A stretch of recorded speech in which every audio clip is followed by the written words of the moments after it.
같이 기도함으로 새벽 기도 시작합니다. 하나님의 말씀에 귀 기울입니다. 눈으로 보이는 글씨가 아니라 하나님의 음성으로 하나님이 주시는 깨달음으로 살아가게 하시고 올 한 해를 시작하며 하나님 가운데 영적으로 충만한 영적 양식으로 배부른 매일매일의 삶이 될 수 있도록 채워주시고 인도하시고 우리의 삶 가운데 풍성히 임하신 하나님의 은혜를 맛보게 하여 주옵소서. 예수님 이름 받들어 기도합니다. 아멘. 오늘 말씀은 요한복음 6장 30절에서 40절까지의 말씀입니다. 요한복음 6장 30절에서 40절까지의 말씀입니다. 그들의 묻되 그러면 우리가 보고 당신을 믿도록 행하시는 표적이 무엇이니까? 하시는 일이 무엇이니까? 기록된 바 하늘에서 그들에게 떡을 주어 먹게 하였다 함과 같이 우리 조상들은 광야에서 만나를 먹었나이다. 예수께서 이르시되 내가 진실로 진실로 너에게 이르노니 모세가 너희에게 하늘로부터 떡을 준 것이 아니라 내 아버지께서 너에게 하늘로부터 참떡을 주시나니 하나님의 떡은 하늘에서 내려 세상에 생명을 주는 것이니라. 그들이 이르되 주여 이 떡을 항상 우리에게 주소서. 예수께서 이르시되 나는 생명의 떡이니 내게 오는 자는 결코 줄이지 아니할 터이요 나를 믿는 자는 영원히 목마르지 아니하리라. 그러나 내가 너에게 이르기를 너는 나를 보고도 믿지 아니하는도다 하였느니라. 아버지께서 내게 주시는 자는 다 내게로 올 것이요 내게 오는 자는 내가 결코 내쫓지 아니하리라. 내가 하늘에서 내려온 것은 내 뜻을 행하려 함이 아니요 나를 보내신 이의 뜻을 행하려 함이니라. 나를 보내신 이의 뜻은 내게 주신 자 중에 내가 하나도 잃어버리지 아니하고 마지막 날에 다시 살리는 이것이니라. 내 아버지의 뜻은 하늘을 보고 아들을 보고 믿는 자마다 영생을 얻는 이것이니 마지막 날에 내가 이를 다시 살리리라 하시니라. 아멘. 오병이어의 사건이 있죠. 그러니까 사람들이 그 예수님에게 이제 수없이 찾아오고 또 세상에서 놀라운 기적을 베푸시는 그 하나님의 아들 바로 그분에게 자신의 앞으로의 인생을 의탁하고자 찾아오는 것입니다. 그런데 주님은 아시죠? 그들이 찾아온 것이 정말로 하나님 때문이 아니라 이 세상에서 어떻게 보면 잘 살아가는 하나의 구원자, 도움을 주는 해결자를 찾아오는 것이다 라는 것이죠. 그래서 예수님이 이 땅에 오신 이유는 그런 세상의 것들이 아니라 바로 하나님의 일을 하고자 나는 이곳에 왔다. 하나님의 일과 이들이 원하는 메시아가 해야 하는 기대되는 일은 다르다라는 것입니다. 그래서 오늘 본문 앞에 28절, 29절에 보면 그들의 묻되 우리가 어떻게 하여 하나님의 일을 하오리까? 예수께서 대답하여 이르시되 하나님께서 보내신 일을 믿는 것이 하나님의 일이니. 그렇죠. 그들이 예수님을 따라온 것은 떡을 먹고 배불러서 그 기적을 다시 한번 계속 체험하기 위해서인데 바로 예수님은 썩을 양식을 위해서 지금 온 것이 아니라 바로 하나님의 일을 하기 위해서 왔고 하나님의 일은 하나님 아버지를 믿는 것이 하나님의 일을 하는 것이다. 믿는 것이 하나님의 일을 하게 되는 것이다 라고 말씀하세요. 우리가 여기서 굉장히 중요한 포인트를 얻게 되죠. 하나님의 일을 한다는 것이 우리가 무언가 행하고 헌신하고 봉사하고 몸으로 뭔가 드러내고 이런 것들을 하나님의 일을 한다라고 생각하는데 오늘 예수님이 말씀하시는 것은 하나님의 일은 하나님께서 보내신 일을 믿는 것이다 라는 겁니다. 이게 의외죠. 우리가 하나님의 일을 한다라고 해서 괜히 몸만 바쁘게 움직이는 것이 하나님의 일을 하는 것이 아니라 바로 하나님을 믿는 것, 하나님께서 보내신 일을 믿는 것, 바로 예수님을 믿는 것이 하나님의 일이다. 다시 말해서 예수님이 하나님의 아들이시고 예수님이 하시는 일 하나님의 뜻을 이루는 것이고 하나님의 나라를 이 땅 가운데 임하게 하기 위하여 이 땅에서 예수님이 모든 것을 사역하신다. 그것을 아는 것이다 라는 거죠. 그 말을 다시 바꿔 말하면 바로 예수님이 보여주신 게 뭡니까? 눈에 보이는 게 다가 아니라 보이지 않는 하나님의 나라가 있다라는 거. 그것을 믿고 거기에 속한 사람으로 살아가는 것.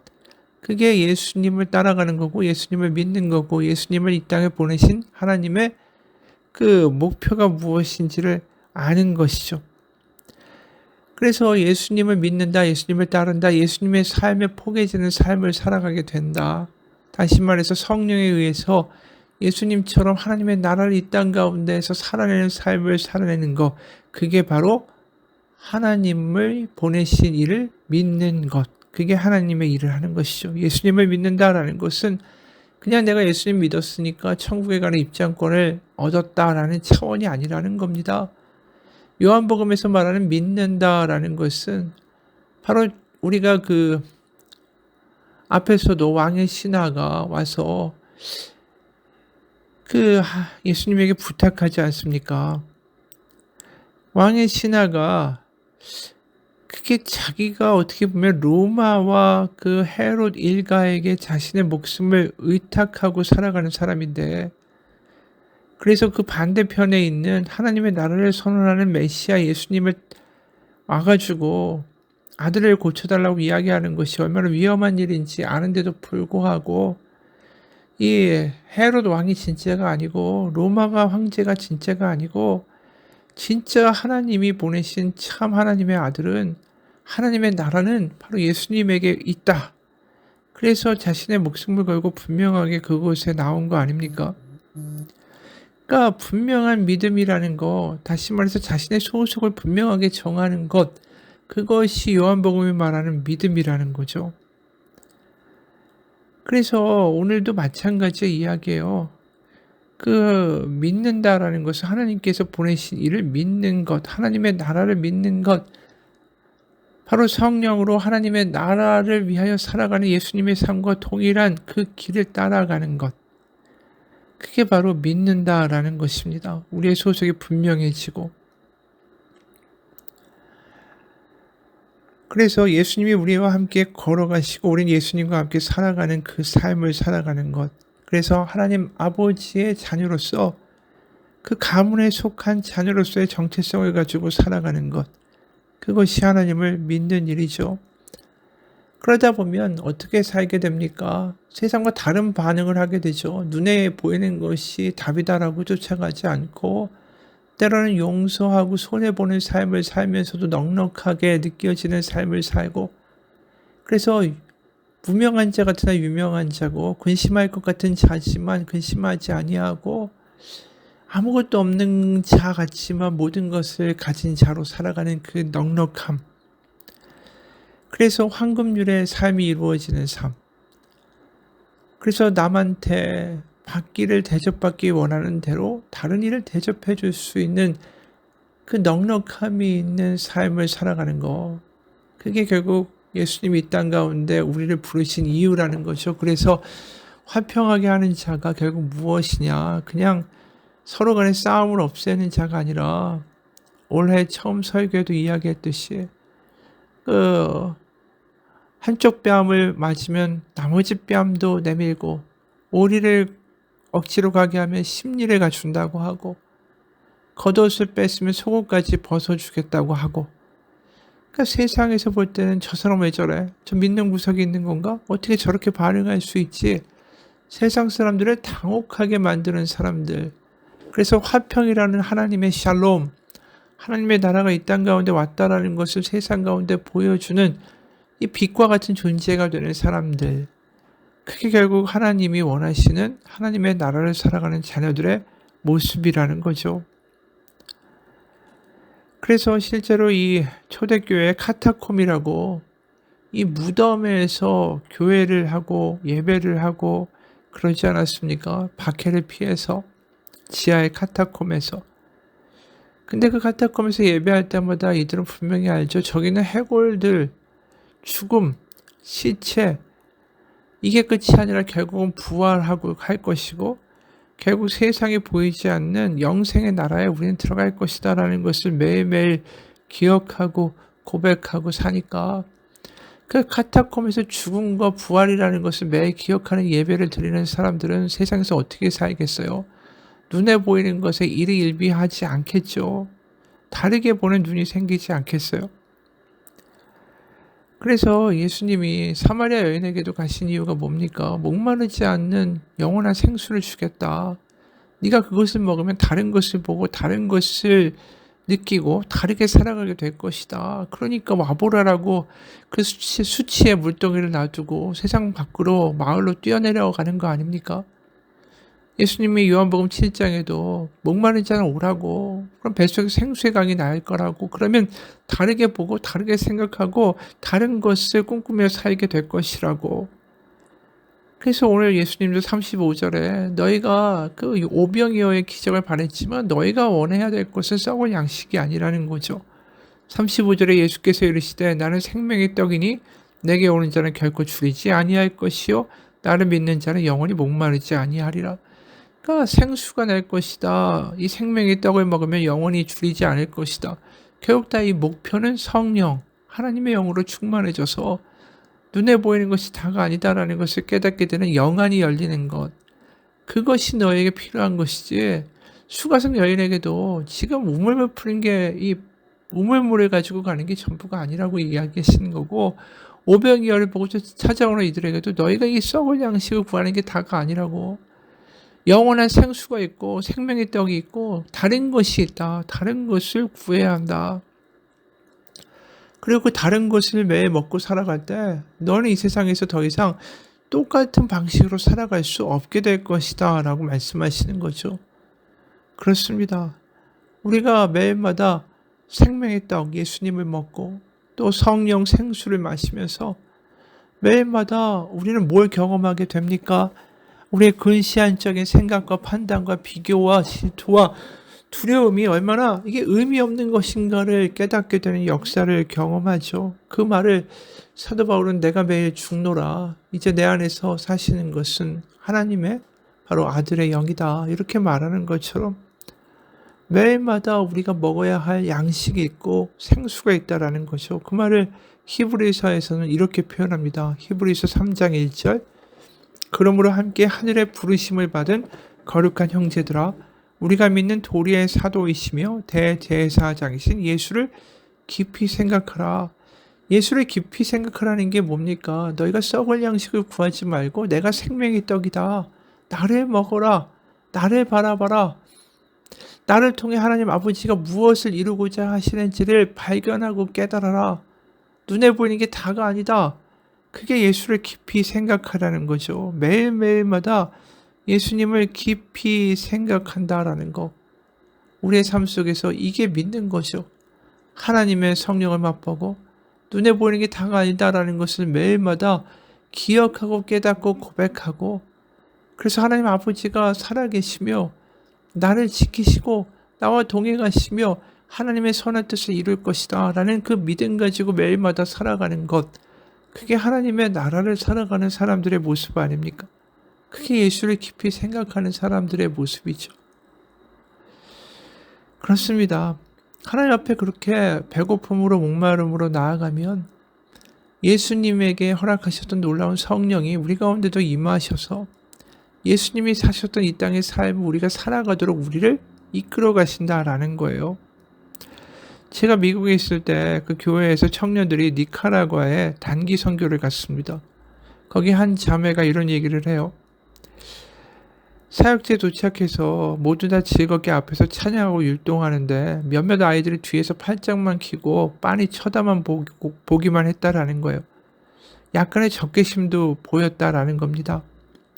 그러니까 아무리 앞에서 춤추고 노래해도 율동도 따라하지 않고 웃지도 않고 찬양도 부르지 않는 그 아이들이 오히려 더 눈에 밟혔대요. 그러다가 이제 모두가 아이들을 자리에 앉히고 이제 다른 과정을 하자 이렇게 얘기를 할 때 그 아이들이 거의 반응을 하지 않으니까 이 자매가 그 아이들한테 다가가서 웃으면서 우리 같이 자리에 앉자고 말을 했대요.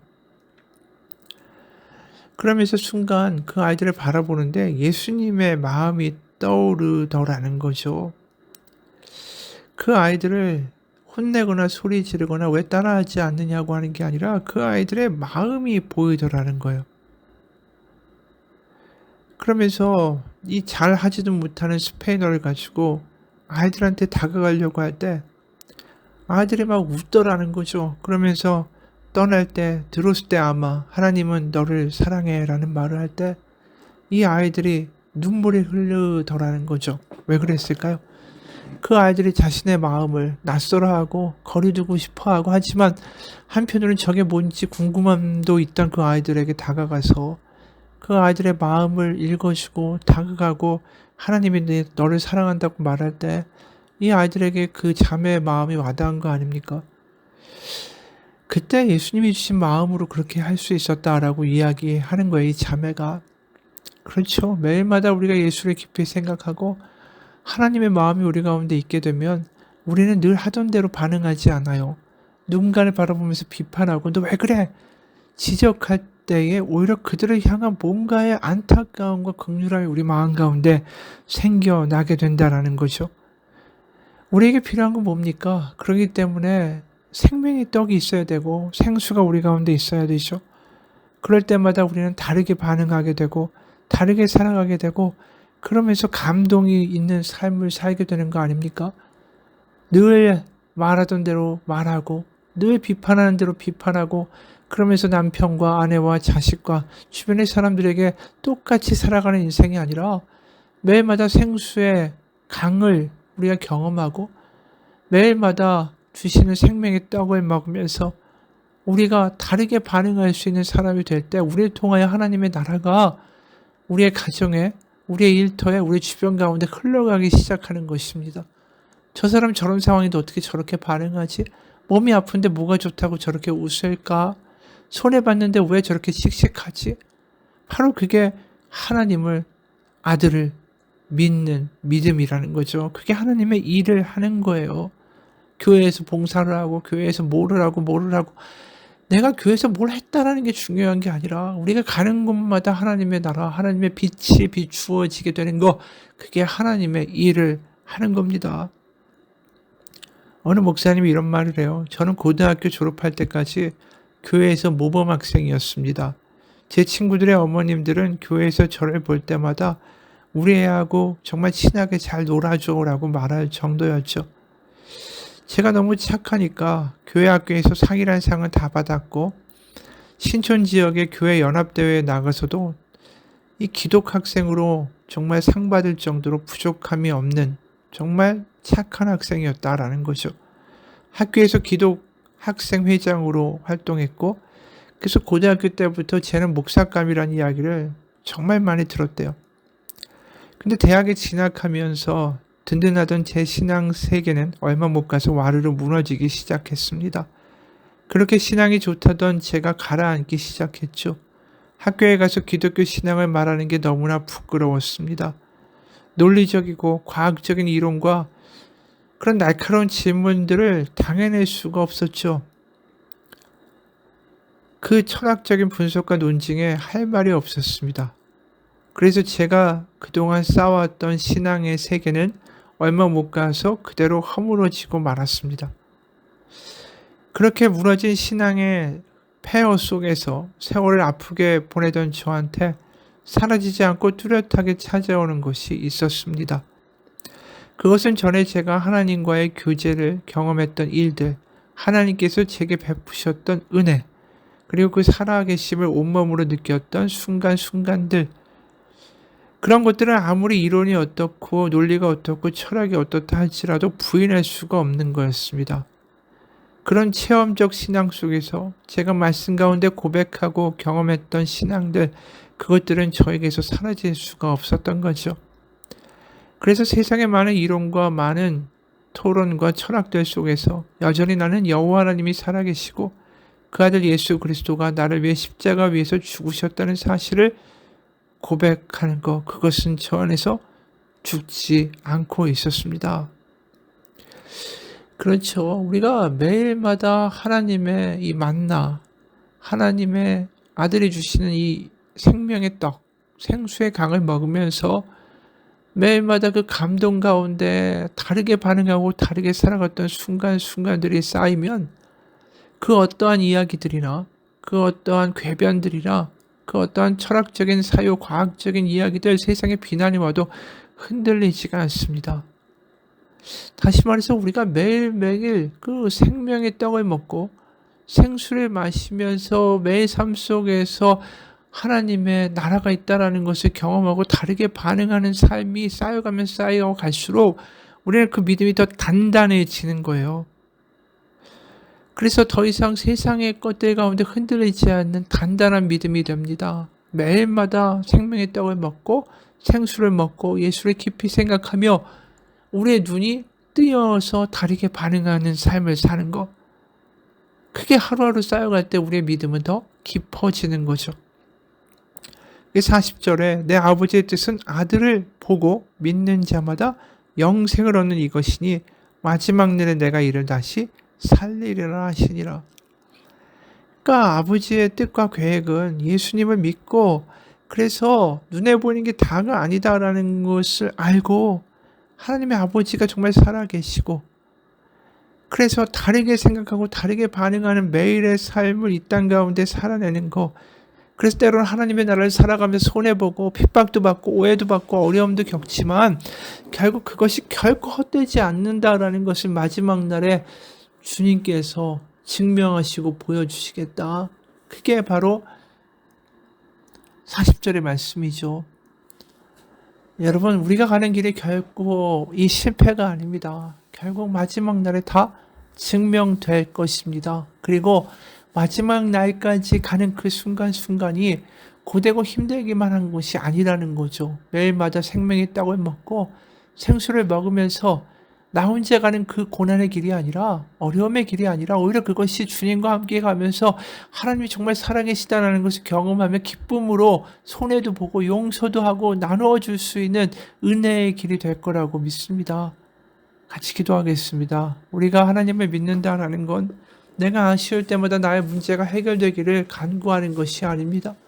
내가 하나님을 믿는다는 것은 내가 죽어서 천국 가는 입장권을 얻었다는 것을 믿는 것도 아닙니다.